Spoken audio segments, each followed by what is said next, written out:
अभी हम लोग करेंगे मैथमेटिक्स का PYQ। सो दिस पेपर, ये जो पेपर है आपका अप्रैल 2024 का पेपर है, जो अप्रैल 2024 में नया उसका एग्ज़ाम हुआ था, क्लास 12th वाला पब्लिक एग्ज़ाम, उसका पेपर है। एंड ये पेपर आपको NIOS की वेबसाइट पे अवेलेबल है। इसका कोड नंबर है 67TUS2। देखिए बहुत सारे कोड नंबर वाले पेपर, मतलब केवल यही एक सिंगल पेपर नहीं था, और भी बहुत सारे पेपर थे, लेकिन NIOS ने अपने वेबसाइट के ऊपर केवल एक ही पेपर डाला है, और उसका भी खाली सेट A डाला है। हर पेपर का 3 सेट होता है, ABC, लेकिन ये केवल एक ही सेट डाला है। अब डाला है एक ही सेट, तो भैया जो डाला है उसको हम डिस्कस करा रहे हैं। मेरे पास स्टूडेंट लोग और भी जो भेजा है पेपर, उसको भी हम डिस्कस करवाएंगे, उसको भी हम एक्सप्लेन करेंगे। तो चलिए, ये हमारा पेपर, मैथमेटिक्स का पेपर एकदम ऐसा ही आएगा, यही नहीं आएगा, मतलब एज इट इज उठा करके नहीं आ जाएगा, ठीक है, लेकिन सिमिलर फॉर्मेट रहेगा। तो यहाँ आपको रोल नंबर लिखना होता है, यहाँ पर किस दिन एग्ज़ाम होगा तो वहाँ पर लिखना होगा, ठीक।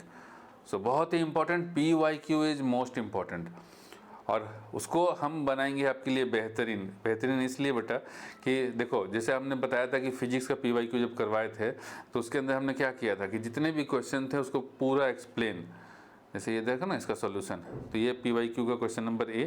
अब इसके ऊपर भी आएंगे तो ये देखो सॉल्यूशन, खाली आंसर नहीं है, फुल एक्सप्लेनेशन के साथ, कि अगर यही क्वेश्चन, हो सकता है कि यही क्वेश्चन 2 नंबर में दे दे, है ना, कि पूरा स्टेप बाय स्टेप लिखिए, तब कैसे लिखिएगा, तो उसके लिए भी पूरा एक्सप्लेनेशन है कि भैया हमको कैसे करना है। सो ये जो है पेपर के अंदर एक बार देख लेते हैं क्या है। तो पेपर के अंदर हमारे पास 45 क्वेश्चंस है, and all questions are compulsory. सारे क्वेश्चन आपको करने हैं, 3 घंटे का टाइम मिलेगा, 100 मार्क्स का पेपर होगा। क्वेश्चन सेक्शन A के अंदर question number 1 to 20 MCQ type question है, ठीक है। 21 to 29 ऑब्जेक्टिव टाइप क्वेश्चन है, मतलब fill in the blanks, match the following, true false, ये सब वाले। सेक्शन B के अंदर, उसके बाद सेक्शन B आता है। सेक्शन B के अंदर 2 नंबर वाला, 4 नंबर वाला और 6 नंबर वाले क्वेश्चन हैं, ठीक। सो चलिए, ये रहा हमारा पेपर, सेक्शन A, पहला क्वेश्चन ये, दूसरा क्वेश्चन ये। अब एक चीज़ यहाँ पे देखो कि दूसरे क्वेश्चन का A पार्ट है, तो दूसरे का A पार्ट है, और उसके बाद यहाँ पर और पार्ट है B करके। तो आइदर 2A करेंगे आप या 2B करेंगे, दोनों नहीं करना है तुम लोगों को, या तो 2A कर लो या फिर 2B कर लो, ठीक है। उसके बाद देखो 3 में भी A और B, तो और पार्ट करके है, तो या तो ये कर लो या फिर ये वाला कर लो, दोनों नहीं करना होता है। तो ये हम पूरा का पूरा, 4 में भी ये पार्ट है, देखिए कितना कुछ चॉइस दे रखा है, इंटरनल चॉइस कितना सारा है, सब करना है। तो चलिए एक्सप्लेन करते हैं इसको। हमने बहुत ही बेहतरीन ढंग से बनाया हुआ अपने हिसाब में, पूरा का पूरा एक एक क्वेश्चन तुम्हारे लिए लिखे हैं, फुल एक्सप्लेनेशन के साथ है। केवल इसका क्या करेक्ट ऑप्शन होगा वही नहीं बताएंगे, पूरा फुल स्टेप क्या होगा वो बताएंगे, ठीक है। तो चलिए, this PYQ will be a part of, हमारा कोर्स का पार्ट होगा, और ये कोर्स जो है हमारा अक्टूबर 2024 के लिए है, मतलब हर पब्लिक एग्जाम के लिए, अक्टूबर 2024, अप्रैल 2025, और जो भी कॉन्जिक्यूटिव सक्सेसिव पब्लिक एग्जाम होगा उसके लिए ये एप्लीकेबल है। तो आइए चलिए करते हैं स्टार्ट। तो section A, question number 1, the x intercept and the y intercept of the line 4x minus 3y plus 6 equal to 0 are respectively। तो हमारे पास एक लाइन है, वो लाइन क्या है, 4x minus 3y plus 6 equal to 0 है। तो इस लाइन का पूछ रहा है कि x इंटरसेप्ट बताइए एंड y इंटरसेप्ट बताइए। तो देखिए कैसा होता है, अगर हम इस एक को एक्सिस के ऊपर अगर हम एक लाइन बना लें, ठीक है, suppose this is a line, suppose ये लाइन है और इस लाइन का ये वाला इक्वेशन है, ठीक है। अब लाइन कैसा बनेगा हमको नहीं पता, but for the time being हम मान लेते हैं कि दिस इज द, ऐसा लाइन बना, एंड इसका इंटरसेप्ट ये रहा B एंड ये रहा हमारा A। So A intercept is called, इसको हम कहते हैं x इंटरसेप्ट, एंड इसको हम कहते हैं y इंटरसेप्ट, ठीक है। तो हमको यही निकालना है, और ये इक्वेशन हमारा दे रखा है। तो कैसे निकालेंगे इसको, तो इसके लिए देखो, इसके लिए क्या तरीका है निकालने का, कि हमारे पास इक्वेशन क्या है कि 4x minus 3y plus 6 equal to 0। तो एक इक्वेशन का फॉर्म है स्ट्रेट लाइन का, x by a plus y by b is equal to 1। अगर हम अपने इस वाले इक्वेशन को या इस वाले इक्वेशन को इस फॉर्म में ले आए तो a जो होगा हमारा x इंटरसेप्ट होगा एंड b जो होगा हमारा y इंटरसेप्ट होगा। ठीक है, तो एक तो ये तरीका है। दूसरा तरीका ये है, इस तरीके से भी लाके कर सकते हैं आप। और जो दूसरा तरीका ये है कि अगर हमको चाहिए x इंटरसेप्ट, मतलब वैल्यू ऑफ x चाहिए यहाँ पर, तो पुट y इक्वल टू 0, क्योंकि जब हम x इंटरसेप्ट यहाँ निकालेंगे तो इसका कोऑर्डिनेट हो जाएगा a, 0 एंड इसका कोऑर्डिनेट हो जाएगा हमारा 0, b। तो अगर हमको x जो है x इंटरसेप्ट चाहिए, मतलब a की वैल्यू चाहिए, इट मीन्स कि यहाँ पर a की वैल्यू, x की वैल्यू a है, y की वैल्यू 0 है, तो पुट करो y equal to 0 for x intercept. So putting y equal to 0 क्या आ जाएगा, 4x plus 6 equal to 0। So this implies 4x equal to -6। सो x इज इक्वल टू -6/4, तो ये आ गया हमारा -3/2। तो ये आ गया हमारा x इंटरसेप्ट। y इंटरसेप्ट क्या है, तो y इंटरसेप्ट ये रहा 0, b, मीन्स x की वैल्यू 0 है, तो y इंटरसेप्ट के लिए पुट x इक्वल टू 0 इसी इक्वेशन में। तो ये आ गया हमारा x इंटरसेप्ट -3/2। तो -3/2 एक ये है, एक ये है, तो दोनों में से एक आंसर करेक्ट है हमारा। बाकी तो ये तो दोनों, ये सब तो गलत है, तो ये दोनों में से एक सही है। कौन सा वाला, तो y इंटरसेप्ट से पता चलेगा। y इंटरसेप्ट के लिए हम क्या करेंगे कि हम पुट करेंगे put x equal to 0। So 0 - 3y plus 6 equal to 0। So this implies 3y equal to 6. So this implies y is equal to 6/3 मतलब 2। तो हमारा x इंटरसेप्ट आ गया -3/2, y इंटरसेप्ट आ गया हमारा 2। कहाँ है, -3/2 और 2, ये रहा option number C. So option number C is the correct answer. ठीक है, बताइए, चलिए समझ में आ गया। ये देखिए पूरा सॉल्यूशन है बेटा इसका आपके लिए, दोनों अल्टरनेट वाला भी है, ये वाला भी है, x/a plus y/b equal to 1। तो ये पूरा आपके पास हमने दिखाया आपको करके कि भैया आप ऐसे भी आंसर कर सकते हो, अगर 2 नंबर वाले में आए तो ऐसे भी कर सकते हो, ऐसे भी कर सकते हो। ठीक है, question number 2a, which one of the following mappings represent N on-to function. तो कौन सा वाला जो फंक्शन है ये ऑन-टू फंक्शन को बता रहा है।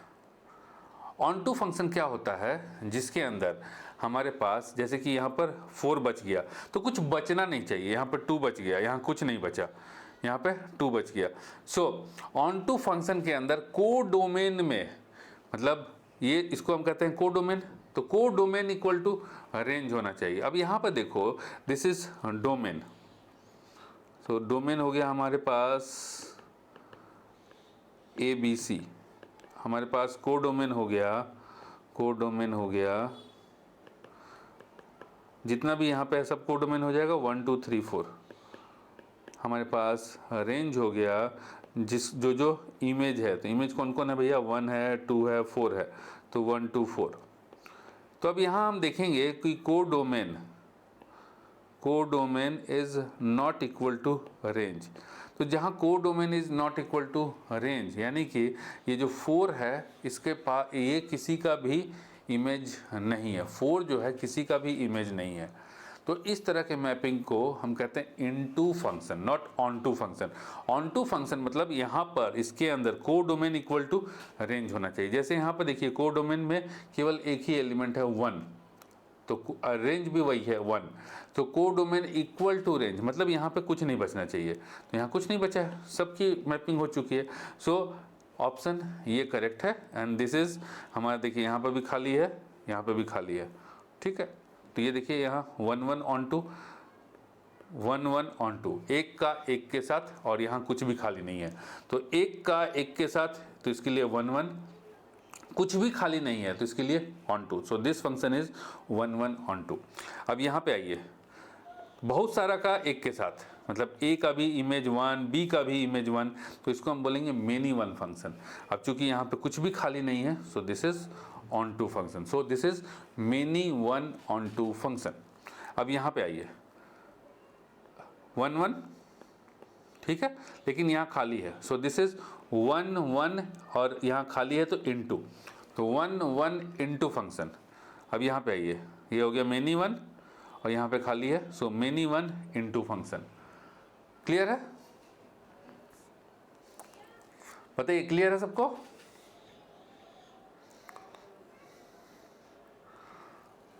इसका और पार्ट, सेकंड का और पार्ट, दोनों में से एक ही करना होता है, आपको ध्यान में रखिएगा। Principal value of cos inverse -1/2। तो इसको कैसे निकालना होता है, यहाँ देखो, कॉस इनवर्स -1/2। सो ये है एक एंगल, इसको एंगल के बारे में पूछा जा रहा है, क्योंकि जब भी हम लिखते हैं कि cos theta is equal to suppose 1/2, तो हम कहते हैं ना कि भैया cos 60 degree is equal to 1/2। इसका मतलब हो गया कि cos inverse 1/2 is equal to 60 degree, या फिर कह लें π/3।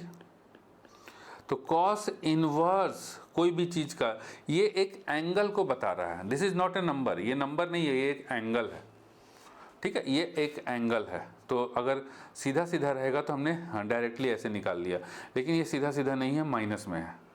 तो कैसे निकालेंगे, तो माइनस में है, तो चलिए इसको दिखाते हैं कैसे निकालेंगे। तो देखिए, कॉस इनवर्स के अंदर, यहाँ हमने सबका लिख रखा है आपके रेफरेंस के लिए, बट अभी कॉस इनवर्स का हम बात करेंगे। तो कॉस इनवर्स अगर सिंपल थीटा है, मतलब this is equal to angle theta है, तब हम क्या करेंगे, हम चुपचाप थीटा की वैल्यू लिख लेंगे, जैसे हमने यहाँ चुपचाप थीटा की वैल्यू लिख ली। लेकिन अगर माइनस में दिया हो, अगर यहाँ पर माइनस में दिया हो, तब हम क्या करेंगे, हम जानते हैं कि दिस इज थीटा है, ठीक है, लेकिन इसको हम लिखेंगे this is equal to pi minus theta. And what is theta, तो पाई माइनस नॉर्मल वाला थीटा बिना माइनस के 1/2, ऐसे लिखेंगे, ठीक। तो अगर निगेटिव में दिया है, अंदर में वैल्यू कॉस इनवर्स निगेटिव में है, -1/2 है, so this will be pi minus theta. Theta क्या हो जाएगा, थीटा हो जाएगा आपका वही वाली वैल्यू, जैसे पाई माइनस, अभी यहाँ पर कॉस इनवर्स 1/2 हो जाएगा। सो ये आ गया हमारा। अब चलिए इसको सॉल्व करें, कैसे सॉल्व होगा, कॉन्सेप्ट तो समझ गए होंगे, सॉल्व करते हैं इसको। So let y equal to cos inverse -1/2, तो अब यही वाला लगा देंगे, pi minus theta. So this is equal to pi minus cos inverse 1/2। अब हमको इसका वैल्यू निकालना है कि कॉस इनवर्स 1/2 क्या होता है। अभी तो हम बता दिए थे, अभी जस्ट निकाल के दिखाए थे ना कि cos inverse 1/2 is equal to x मान लो, तो कॉस एक्स इक्वल टू 1/2 होगा, मतलब cos 60 degree is equal to 1/2 होता है, तो एक्स इज 60 डिग्री। तो वैसे ही let z is equal to cos inverse 1/2, तो this implies cos z is equal to 1/2, तो z is equal to 60 degree या फिर π/3। तो अब यहाँ पे आ गया इसकी value π/3। So therefore y is equal to pi minus cos inverse 1/2, cos inverse 1/2 की वैल्यू π/3। सो पाई माइनस π/3 मतलब 2π/3 इसका आंसर होगा। सो 2π/3 कहाँ है, ऑप्शन नंबर सी में। So option number C is the correct answer. चलिए थर्ड नंबर, थर्ड का A part, तो इसका भी ए और बी है, एक ही करना है कोई। तो ये हमको डिटर्मिनेंट दिया है, इसके अंदर है x 2 18x is equal to 9 2 18 4, मतलब this determinant is equal to this determinant.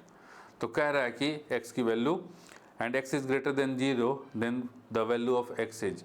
अब देखो इससे मतलब कंपेयर मत करने लग जाना कि भैया x इज इक्वल टू 9 होगा या फिर x इज इक्वल टू 4 होगा, नहीं, ना तो x की वैल्यू 9 होगी ना x की वैल्यू 4 होगी। ये एक डिटर्मिनेंट है, ये एक मैट्रिक्स नहीं है कि आप इक्वल कर देंगे, इस एलिमेंट को इसके बराबर कर देंगे, नहीं करेंगे आप। वो मैट्रिक्स में होता है, डिटर्मिनेंट में नहीं। इस तरीके से लिखा रहता तब तो बात समझ में आती, इस तरीके से नहीं लिखा है ना, तो ये जो है नहीं होगा x इज इक्वल टू 9 या x इज इक्वल टू 4। तो क्या होगा, तो हम इस डिटर्मिनेंट को सॉल्व करेंगे और इसको भी सॉल्व करेंगे। So this is equal to this. So इसको जब हम सॉल्व करेंगे तो x इंटू एक्स मतलब एक्स स्क्वायर माइनस 2 इंटू 18, तो x square minus 36 is equal to 9 into 4 36 minus 8 into 2 36, ठीक है। सो अब क्या हो गया कि ये तो हो गया 0। So x square minus 36 equal to 0, तो x square equal to 36। So x is equal to plus minus 6, लेकिन दिया है, अभी हमने निकाल लिया कि x का वैल्यू या तो +6 होगा या -6 होगा, लेकिन दिया हुआ है क्या कि x is greater than 0, therefore x is equal to 6। सो हमारा आंसर होगा, करेक्ट आंसर होगा ऑप्शन नंबर सी 6। थर्ड का बी और पार्ट, ये एक मैट्रिक्स मैट्रिक्स मैट्रिक्स। अब देखो यहाँ पर 2 into this matrix plus 3 into this matrix is equal to this matrix. तब कैसे होगा, then the value of x and y are, तो एक्स और वाई की वैल्यू निकालनी है। तो अब यहाँ पर देखिए कि यहाँ देखो स्टेप देखोगे तो इजीली समझ जाओगे। सो 2 इंटू एक्स, अब एक एक एलिमेंट हम जानते हैं ना कि this element plus this element is equal to this element, लेकिन इस एलिमेंट में से 2 बाहर निकला हुआ है तो 2 से हम मल्टीप्लाई करेंगे। So 2 into x plus 3 into 1 is equal to 9, ये 9। तो and 2 into y plus 3 into -1 plus 3 into -1 is equal to 15। So यहाँ से आ गया 2x प्लस 3 इक्वल टू 9, यहाँ से आ गया 2y माइनस 3 इक्वल टू 15, फिर 2x is equal to 9 minus 3 and 2y is equal to 15 plus 3, 2x equal to 6। इतना करना नहीं है आपको, हम बेटा एक्सप्लेन कर रहे हैं आपको, ताकि अगर यही क्वेश्चन अगर सॉल्व करने आ जाए तो आप आराम से कर पाओ, कंसेप्ट आपको पता होना चाहिए। तो x इक्वल टू 3 आ गया, y इक्वल टू 9 आ गया। तो ऑप्शन नंबर ए जो है x equal to 3, y equal to 9 correct option है। Question number 4a, the slope of the line y plus 3 equal to 0 is. तो इस लाइन का slope क्या होगा पूछा जा रहा है। तो अब एक देखो कि y is equal to m x plus c होता है, जहां m इज स्लोप, ठीक है। सो y इक्वल टू -3 हो गया यहाँ पे, तो y equal to 0 into x plus -3, ऐसे हम लिख सकते हैं। तो अब इन दोनों को इसको कंपेयर करो तो m इक्वल टू क्या मिला 0, ठीक है। सो y प्लस 3 इक्वल टू 0, तो y इक्वल टू -3 आ गया, ठीक है। तो अब ये हमने लिख दिया y equal to 0x plus -3। अब इसको y is equal to m x plus c से कंपेयर करने पे x m की वैल्यू आई 0 और m ही होता है slope, then slope is 0। So option number A जो है हमारा करेक्ट ऑप्शन होगा।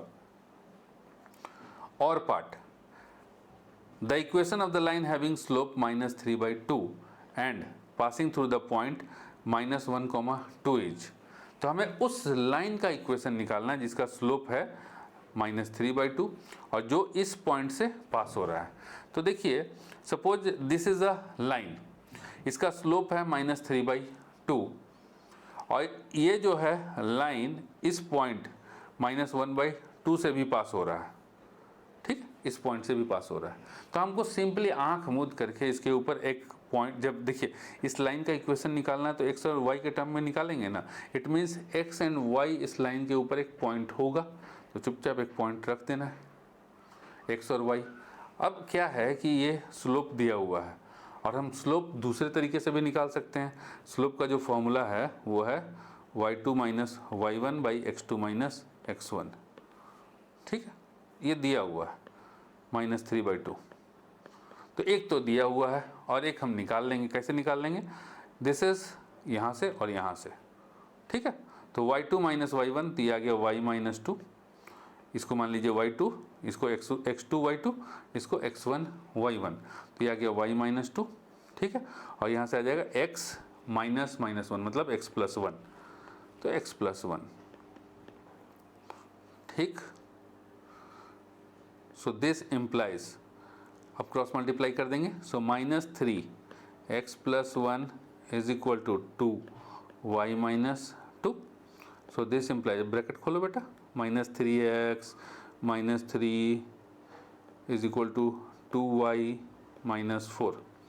अब सबको एक तरफ हम लेकर के आएंगे तो क्या हो जाएगा, सबको इस वाले को भी इधर ही ले आओ। सो यहाँ से जब इस वाले को हम इधर ले आए, देखो ये वाला आ गया, अब इसको हमने इधर कर दिया तो ये हो गया 2y + 3x - 1 इक्वल टू 0, ठीक है। तो देखते हैं कहाँ है 2x - 3y, 2x + 3y - 1 equal to 0। तो 2x नहीं 2y सॉरी, तो 2y प्लस 3x माइनस 1 चाहिए ना, -1 यहाँ है, 2y plus 3x minus 1 equal to 0। तो सबसे पहले इसको तो इस फॉर्म में लिख लो, x पहले वाला में लिख लो, तो ये आ गया 3x plus 2y minus 1 equal to 0। तो पता करने में ईजी रहेगा, नहीं तो क्या है कि इससे अब कन्फ्यूजन आ जाएगा ना कि ये भैया ये y है कि x है क्या है। तो जिस फॉर्मेट में आंसर दिया है ना पहले उस फॉर्मेट में निकाल लो और उसके बाद मैच करा दो। तो यहाँ निकाल लिया हमने उसी फॉर्मेट में, 3x plus 2y minus 1 equal to 0। तो 3x plus 2y minus 1 equal to 0, option D is the correct answer. देखिए ऐसा है बेटा कि देखो बताने के साथ साथ हमको ये भी बताना, जैसे यहाँ पे भी हम छोड़ सकते थे लेकिन हमने छोड़ा नहीं, यहाँ से हम यहाँ पे भी पहुँचे। तो यहाँ पे पहुँचना क्यों ज़रूरी है, यहाँ से यहाँ पे पहुँचना क्यों ज़रूरी है, यहाँ से यहाँ पे पहुँचना इसलिए ज़रूरी है कि कई बार क्या होता है ना कि हम यहाँ पर देख रहे हैं 2y, लेकिन हम यहाँ पर 2y फाइंड ही नहीं कर रहे हैं, और कई बार अगर आंसर में दिया हुआ है 2x तो आप कंफ्यूज कर जाओगे। तो इसीलिए इस फॉर्मेट में, जिस फॉर्मेट में आपको ऑप्शन दिया है उस फॉर्मेट में लिख लोगे तो फिर मैच कराने में इजी रहेगा और हम आराम से बोल पाएंगे कि option number D is the correct option. Question number 5, the slope of the tangent to the curve under root x plus under root y equal to 1 at 1/4, 1/4 is. तो देखो स्लोप क्या होता है, स्लोप ऑफ द टेंजेंट होता है dy by dx। अगर एक function दिया है y equal to f x, so slope is dy by dx। तो हमको निकालना है dy बाई dx 1/4, 1/4 पे, मतलब स्लोप निकालना है टेंजेंट का जहाँ पर x की वैल्यू 1/4 हो, y की वैल्यू भी 1/4 हो। इट मीन्स कि dy बाई dx के टर्म में जब हम dy बाई dx निकालेंगे तो इसमें x भी होना चाहिए एंड y भी होना चाहिए, तभी ना हम x की जगह रखेंगे 1/4, ये वाली x की जगह रखेंगे 1/4 एंड y की जगह रखेंगे हम 1/4। तो सबसे पहले हम निकालते हैं dy बाई dx क्या होगा यहाँ से, ठीक है। तो यहाँ पर देखिए सारे एक्सप्लेनेशन हमने बहुत ही बढ़िया तरीके से कर दिया, थोड़ा सा आप पढ़ोगे तो आपको समझ में आ जाएगा कि स्लोप ऑफ द टेंजेंट क्या होता है। The slope of the tangent to a curve at a point is equal to the derivative of the function at that point. मतलब y equal to f x है तो इसका derivative निकाल देंगे, मतलब dy बाई dx निकाल देंगे, that is called slope of the tangent, ठीक है। The slope of the tangent to the curve y is equal to f x is dy by dx। So अब हमारे पास फंक्शन दिया है under root x plus under root y equal to 1। तो अब क्या कीजिए कि एक तरफ y रखिए और दूसरी तरफ x को भेज दीजिए। तो ये हो गया under root y equal to 1 minus root x. Squaring both side अगर हम स्क्वायर करते हैं तब क्या मिलेगा, तो ये हो जाएगा हमारा इसका square, so this is equal to y, इसका square, so this is equal to 1 plus under root x का होल स्क्वायर, तो ये हो जाएगा x अंडर रूट एक्स का होल स्क्वायर, तो this is equal to x, तो ये x और -2 इंटू रूट एक्स इसका स्क्वायर करने पे, ठीक है। अब क्या करेंगे, अब इसको हम डिफ्रेंशिएट कर देंगे बोथ साइड, ये y निकल गया ना, अब हमको निकालना है dy बाई dx, डिफ्रेंशिएट कर देंगे हम both side with respect to x। तो ये आ गया यहाँ पर dy बाई dx, इसका डिफ्रेंशिएशन 0 कांस्टेंट है, इसका डिफ्रेंशिएशन 1 और इसका डिफ्रेंशिएशन 2 कांस्टेंट है, तो -2 कांस्टेंट हो गया और रूट एक्स का हो जाएगा आपका, तो -2 कांस्टेंट और रूट एक्स का 2 रूट एक्स, 1/2 रूट एक्स, तो ये कट जाएगा, तो ये आ गया 1 minus root x, dy by dx ये आ गया। तो dy by dx is equal to ये चीज़ आया, तो यहाँ से हो जाएगा अंडर रूट एक्स माइनस 1, ये रहा। अब देखो एक चीज़ ध्यान देना है यहाँ पे, under root y is equal to 1 minus root x, यहाँ है अंडर रूट एक्स माइनस 1, तो माइनस अगर हम बाहर निकाल लें यहाँ से तो ये हो जाएगा 1 minus root x means under root y, तो यहाँ हो गया अंडर रूट वाई और माइनस इन बाहर है, तो under root y by under root x यहाँ आ गया। यहाँ से भी हम चाहें तो सॉल्व कर सकते थे, लेकिन स्लोप एट अ पॉइंट नहीं निकलेगा, क्योंकि देखो अभी क्या है ना, अभी dy बाई dx है तो इसमें केवल x का टर्म है, हमको निकालना है ना, वो हमको दोनों पॉइंट चाहिए ना dy बाई dx, इसमें y का भी टर्म होना चाहिए, 1,4 ऑब्लिक 1,4 पे निकालना है, तो ये x की वैल्यू हो गई, x, y पे निकालना है। तो इस टर्म में हमारे पास x और y दोनों होना चाहिए ना, तो यहाँ पर तो है नहीं दोनों, यहाँ तो खाली x है, तो 1/4 डाल देने से थोड़ी हो जाएगा। तो हमको क्या करना है, हमको दोनों के टर्म में चाहिए, तो ये आ गया दोनों के टर्म में। अब दोनों में डाल दो। Now dy by D x 1/4 1/4 पे क्या होगा, स्लोप ऑफ द टेंजेंट। तो यहाँ y की जगह 1/4, x की जगह 1/4, तो ये रहा √1/4 डिवाइड बाई √1/4, ये दोनों कट गया, क्या बचा -1। So slope of the tangent is -1। ये ऑप्शन नंबर बी जो है वो करेक्ट ऑप्शन होगा। क्वेश्चन नंबर 6 है, the direction cosine of y axis are. y axis का डायरेक्शन कोसाइन क्या होगा। तो देखो डायरेक्शन कोसाइन क्या होता है, सपोज दिस इज हमारा x axis, this is y axis, this is, और एक z एक्सिस भी बना लेते हैं इस तरीके से कुछ,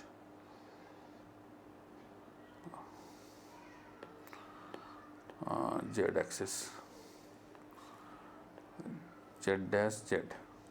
अब एक क्या है कि suppose this is a line, एक ये लाइन है ना, तो ये लाइन, ये जो लाइन है दिस लाइन L, तो ये लाइन जो एंगल बनाएगी विथ x एक्सिस उसको हम बोलेंगे x axis, y axis and z axis, उसी को हम बोलते हैं उसका cos. Suppose this line makes an angle, ठीक है, this line makes an angle alpha, beta and gamma with the x, y and z axis respectively.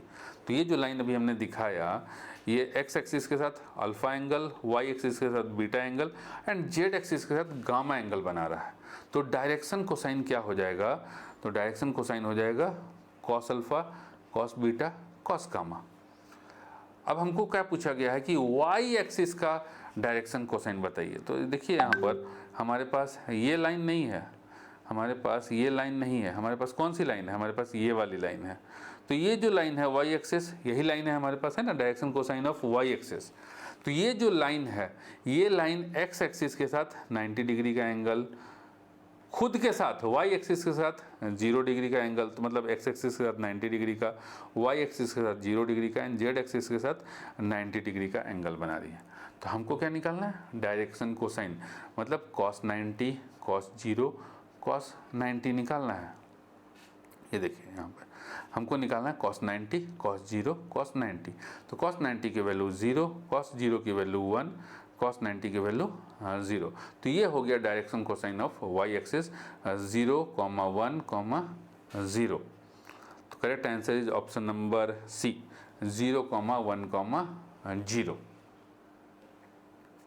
6 का और part, a unit vector parallel to the resultant of vectors a is equal to this vector, b is equal to this vector is।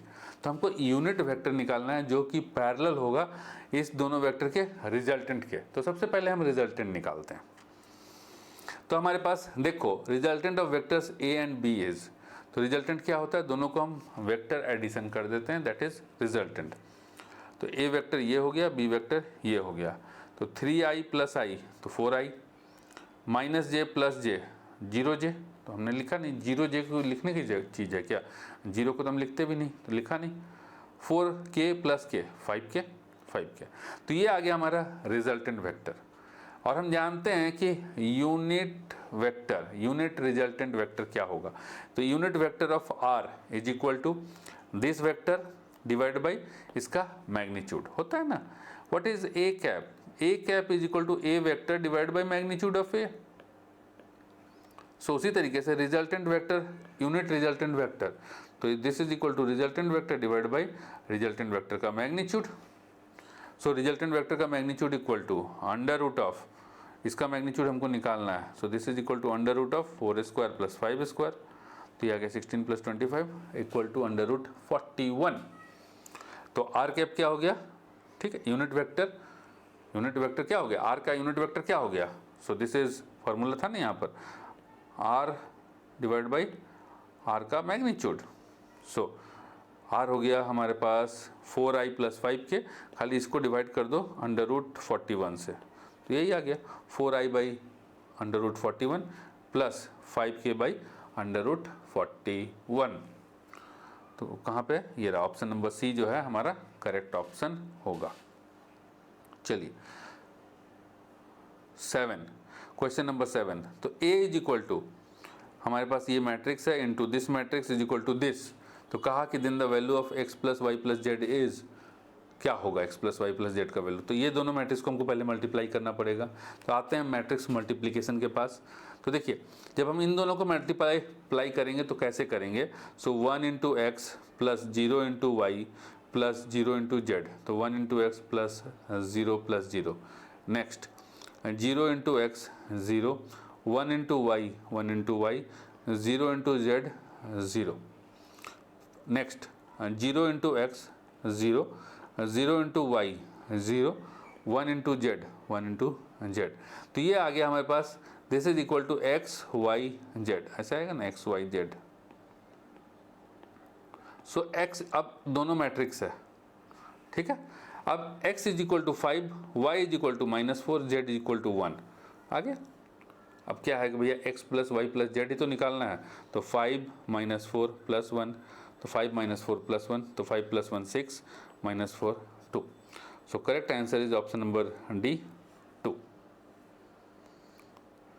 8 का A part, the interval in which the function f(x) equal to sine x, x belongs to 0 से 2 पाई के अंदर x की value is decreasing is. तो कौन सा interval है जिस इंटरवल में ये जो फंक्शन है f(x) equal to sine x decreasing है। तो देखो कॉन्सेप्ट जो है यहाँ हम लिख दिए हैं, ठीक है। तो एक चीज़ समझिए पहले कि अगर हमारे पास कोई भी फंक्शन होता है f(x), ठीक है, तो उसका डिक्रीजिंग और इंक्रीजिंग हमको कैसे पता लगता है। तो उसके लिए हमको निकालना पड़ता है dy/dx। मतलब अगर हमारे पास y is equal to f(x) है तो हम निकालेंगे y डैश, या फिर कहिए dy/dx, जिसको हम f डैश x भी कहते हैं, ठीक है। डिफ्रेंसिएशन निकालेंगे। अगर f dash x is greater than 0 तो ये फंक्शन हमारा इंक्रीजिंग होगा, 0 से बड़ा होगा तो इंक्रीजिंग होगा। एंड अगर f डैश x हमारा लेस देन 0 है तो फंक्शन हमारा डिक्रीजिंग होगा। आप लोगों के लिए हमने यहाँ पर बहुत ही बेहतरीन तरीके से पूरा एक्सप्लेनेशन कर लिया। केवल बेटा आपको देख करके लिख लेना, उतार लेना। यहाँ तो हम फिर से एक्सप्लेन कर ही रहे हैं, लेकिन अगर ये क्वेश्चन 2 नंबर में आता है, लिखने के लिए आता है, तो कैसे करोगे, सारी चीज़ें हैं यहाँ पर, ठीक है। सो अब देखो इसका हमारे पास क्या है, f(x) equal to sine x है, तो हम निकालेंगे f डैश एक्स। तो साइन एक्स का डिफ्रेंसिएशन क्या होगा, cos x, ये आ गया cos x। अब हमको चाहिए डिक्रीजिंग, मतलब कि f dash x should be less than 0। तो f dash x should be less than 0 मतलब cos x should be less than 0। तो cos x की वैल्यू 0 से कब होती है, तो cos x की वैल्यू होती है -1 से लेके 1 के अंदर। हमको ये वाला नहीं चाहिए, हमको क्या चाहिए, हमको -1 से लेके 0 तक चाहिए, लेस देन 0 चाहिए, ठीक है, ये वाला चाहिए। तो ये वाला किस कहाँ पे होता है, तो ये होता है हमारा सेकंड एंड थर्ड क्वाड्रेंट में। अगर हम यहाँ पर बनाएं तो यहाँ पर हमारे पास cos जो है पॉजिटिव, यहाँ cos निगेटिव, फिर यहाँ cos पॉजिटिव। तो हमारे पास जो cos की वैल्यू, ये वाली वैल्यू कहाँ होगी, यहाँ होगी, यहाँ होगी। लेकिन हम जानते हैं कि cos इनवर्स का जो इंटरवल है बस खाली यही वाला है, मतलब cos का जो वैल्यू है वो हमको इसी इंटरवल में लेना है, इसी दोनों में लेना है, ठीक है। तो हम कहाँ लेंगे, इसी दोनों में लेना है, तो नहीं, इसी दोनों में नहीं लेना है, sorry, this is not a inverse function. तो अभी हमारे पास निगेटिव वैल्यू लेना है, तो निगेटिव वैल्यू हमको कहाँ मिलेगा, ये दोनों वाला वैल्यू। तो ये दोनों वैल्यू हमको, निगेटिव वैल्यू हमको इस दोनों क्वाड्रेंट में मिलेगा। हमको ऑल निगेटिव वैल्यू चाहिए, तो हमको इस दोनों क्वाड्रेंट में निगेटिव वैल्यू मिलेगा। इट मीन्स कि अगर हम π/2 से स्टार्ट करें और हम यहाँ पर 370 डिग्री मतलब 3π/2 पे जाएं, तो यहाँ पर इस इंटरवल में हमको cos theta is less than 0 मिलेगा, cos x is less than 0 मिलेगा, ठीक है। तो हमको यही वाला इंटरवल चाहिए। तो भैया हमारे पास आ गया cos थीटा π/2 से 3π/2। तो cos थीटा लेस देन 0 कहाँ होगा, तो इस इंटरवल में होगा, इन दोनों में होगा। तो ये रहा इंटरवल, यही हमारा आंसर होगा। इसी इंटरवल में साइन एक्स इज डिक्रीजिंग, ठीक है।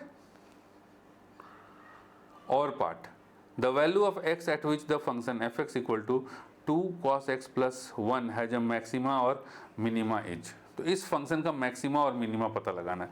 अगेन हमारे पास अगर एफ एक्स दिया है तो मैक्सिमा और मिनिमा के लिए एफ डैश एक्स निकालिए एंड उसको इक्वल टू 0 कर दीजिए। So this is the critical point. यहीं पे इसी वैल्यू पे जो हमारा f dash x equal to 0 कर देंगे तो x की जो वैल्यू आएगी वही वैल्यू हमारी या तो वो मैक्सिमम होगी या फिर मिनिमम होगी। तो चलिए करते हैं। यहाँ पर देखिए हमने कर रखा है। So f x equal to 2 cos x plus x, तो f dash x equal to -2 sin x plus 1। ठीक है, एफ डैश एक्स निकाल दिया। अब इसको 0 कर देना, इक्वेट कर देना 0। To find the critical point put f dash x equal to 0। Critical point वो पॉइंट होता है जहाँ पर फंक्शन की वैल्यू या तो मैक्सिमम होती है या फिर मिनिमम होती है। तो -2 sin x plus 1 equal to 0 हमने पुट कर दिया इसको। तो यहाँ से आ गया 2 sin x equal to 1 mean sin x equal to 1/2। तो sin x 1/2 मतलब 30 डिग्री। 30 डिग्री का मतलब भैया π/6 है ना। ठीक है, π/6। तो देखें कहाँ पे है π/6, तो ऑप्शन नंबर ए में है π/6। तो option number A is the correct answer. ठीक, बस एकदम देखो बेटा, ऐसा है कि इन सभी एक्सप्लेनेशन को लिख लोगे ना तो तुमको देखो क्वेश्चन ऐसा तो नहीं है ना कि अगला बार जो क्वेश्चन आएगा सेम टू सेम आएगा, सिमिलर आएगा। अभी यहीं पर देख लीजिए ये वाला क्वेश्चन और इस वाले क्वेश्चन में अगर आपको कॉन्सेप्ट पता होता तो यहाँ से फिर आप आगे भी चल सकते हैं। तो इसीलिए हमने दोनों टाइप का भी कॉन्सेप्ट एक्सप्लेन कर दिया कि मैक्सिमा पूछे तब बताइए, मिनिमा पूछे तब बताइए, इंक्रीजिंग पूछे तब कैसे बताएंगे, डिक्रीजिंग पूछे तब कैसे बताएंगे। चलिए क्वेश्चन नंबर 9A एलपीपी का प्रॉब्लम है। The feasible region shaded for an LPP is shown in the figure below. तो यहाँ एक एलपीपी बना हुआ है, ठीक है, फिजिबल रीजन बना हुआ है। Maximum of z is equal to 3x plus 8y occurs at which of the following points. तो जब हम एलपीपी को बहुत सारा इक्वेशन बनता है उसको जब हम सॉल्व करते हैं तो सॉल्व करने के बाद यहाँ पर ये आया हुआ है। तो इसके अंदर यहाँ देखो ये और ये कॉर्नर पॉइंट्स, इसको हम बोलते हैं कॉर्नर पॉइंट्स। तो इसी पॉइंट पे 1 2 3 या 4 यहाँ तो 0 हो जाएगा। तो इसी सब पॉइंट्स के ऊपर हमको इसकी मैक्सिमम वैल्यू फाइंड करनी पड़ती है। So the corner points are हमारे पास आ गया 0 5 4 4 6 0। फंक्शन है हमारे पास this. So the corner points are 0 5 4 4 6 0। Function है हमारे पास z is equal to 3x plus 8y। तब हमको x की जगह ये वाली वैल्यू फर्स्ट, y की जगह सेकंड वैल्यू निकाल करके देखना है कि मैक्सिमम कौन सा होता है। तो 3 इंटू 0 प्लस 8 इंटू 5 ये आ गया 40। यहाँ पर अगर x की वैल्यू हम 4 पुट करेंगे, y की वैल्यू हम 4 पुट करेंगे तो 3 into 4 plus 8 into 4 12 plus 32 44। x की वैल्यू 6 पुट करेंगे तो 3 इंटू 6, y की वैल्यू 0 पुट करेंगे तो 8 इंटू 0, 3 इंटू 6 18 प्लस 0 18 आ गया। तो इन तीनों में से मैक्सिमम कौन सा है, तो ये वाला हमारा मैक्सिमम है। तो मैक्सिमम वैल्यू किस कॉर्नर पॉइंट पे अचीव हो रहा है, तो वो अचीव हो रहा है 4,4 के ऊपर। सो हमारा आंसर ये होगा 4,4। ऑप्शन नंबर बी करेक्ट होगा। इसका और पार्ट पिछला वाला एलपीपी से और ये वाला मैथमेटिकल रीजनिंग से। What is the converse of the given statement. If n is a positive number then n cube is a positive number. तो इस स्टेटमेंट एक स्टेटमेंट दिया हुआ है तो पूछ रहा है कि इसका कन्वर्स क्या होगा। तो आइए सबसे पहले हम समझ लेते हैं 3 important concept in mathematical reasoning. वो क्या है, कन्वर्स, कॉन्ट्रापोजिटिव एंड निगेटिव क्या होता है। तो कन्वर्स क्या कह रहा है कि अगर दिया है कि if p q then q, मतलब कहा है कि पहले अगर p हुआ तो q होगा। इसका कन्वर्स क्या होता है कि इफ q देन p। ठीक है, q होगा तब p होगा। तो p होगा p देन q, तो इसका कन्वर्स हो गया q देन p। तो अभी यहाँ से पहले इसका आंसर निकाल लेते हैं। If n is a positive number this is p, n cube is a positive number this is q। तो पहले p फिर q हुआ, हमको क्या करना है, पहले q फिर p करा देना है। मतलब if n cube is a positive number then n is a positive number. वो ढूंढो कहाँ है, नॉट हाँ, if n cube is a positive number then n is a positive number. तो option number C is the correct answer. तो ये तो हो गया कन्वर्स का। कई बार कॉन्ट्रा पॉजिटिव पूछ देता है या निगेशन पूछ देता है, तब क्या लिखेंगे? अगर कॉन्ट्रा पॉजिटिव आता है आपके पास, तब कॉन्ट्रा पॉजिटिव क्या होता है कि इफ पी देन क्यू, तो इसका होगा if not q then not p. तो अगर हम इस स्टेटमेंट का ही कॉन्ट्रा पॉजिटिव की बात करें कि if n is a positive number, ये हो गया पी, ये हो गया हमारा पी, ये हो गया हमारा क्यू, तो कॉन्ट्रा पॉजिटिव क्या होगा? Not q then not p. तो इसका कॉन्ट्रा पॉजिटिव होगा, ध्यान देना, if n cube is not a positive number then, या सॉरी यहाँ पर नॉट पी लिखने दो।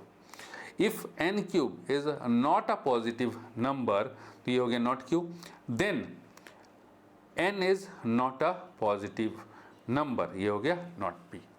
क्लियर है? तो कॉन्ट्रा पॉजिटिव हमें ऐसे ही निकालना है। ये रहा, देखो, if n cube is not a positive number then n is not a positive number, this is contrapositive. Negation क्या होता है? Negation of a statement P is not P। ठीक है, कि मतलब दिया है कि P is an even number, तो इसका निगेशन हो जाएगा P is not an even number, इसका निगेशन हो जाएगा। तो अब आपके पास कुछ भी आए, कन्वर्स आए, कॉन्ट्रा पॉजिटिव आए, निगेशन आए, इसका आप आराम से आंसर कर लोगे। नेक्स्ट आता है क्वेश्चन नंबर 10 हमारे पास। The centre and the radius of the circle this are respectively. तो इस सर्किल का हमको सेंटर एंड रेडियस पता करना है। तो देखिए, सर्किल का एक जनरल इक्वेशन होता है, that is x square plus y square plus 2gx plus 2fy plus c equal to 0। तो यहाँ पर सेंटर जो हो जाएगा is equal to minus g comma minus f, ये हो गया सेंटर। एंड जो रेडियस हो जाएगा that is equal to under root of g square plus f square minus c, ये हो गया हमारा रेडियस। ठीक है, हमने लिख रखा है बेटा, हमने पूरा एक्सप्लेन कर रखा है यहाँ पर। ठीक है, सो अगर आपके पास 2 नंबर में क्वेश्चन आता है तो कैसे करना है आप इजीली कर सकते हो, पूरे स्टेप्स को देख करके समझ सकते हो, वही अभी हम एक्सप्लेन करने वाले हैं आपको। अब एक चीज़ देखो, इस इक्वेशन को इस इक्वेशन के साथ कंपेयर करेंगे। तो जब हम कंपेयर करेंगे तो हमको मिला 3x is equal to 2gx and minus y is equal to 2fy। तो क्या मिला हमको? 3gx is equal to 2gx is equal to 3x and 2fy is equal to minus y. तो यहाँ एक्स एक्स काट दो, यहाँ वाई वाई काट दो। तो यहाँ से मिला क्या? g is equal to 3/2 and f is equal to minus 1/2। Clear है? सो सेंटर तो हमको पता चल गया कि माइनस जी माइनस एफ, तो सेंटर क्या हो जाएगा? माइनस 3/2 और प्लस 1/2। तो कहाँ पे है? माइनस 3/2 प्लस 1/2, एक ये रहा एक ये रहा। तो या तो ए करेक्ट होगा या फिर डी करेक्ट होगा। अब रेडियस निकाल लेते हैं हम। तो रेडियस कैसे निकलेगा? R is equal to under root of g square plus f square minus c, ये हो गया रेडियस। इस तरीके से रेडियस निकलेगा।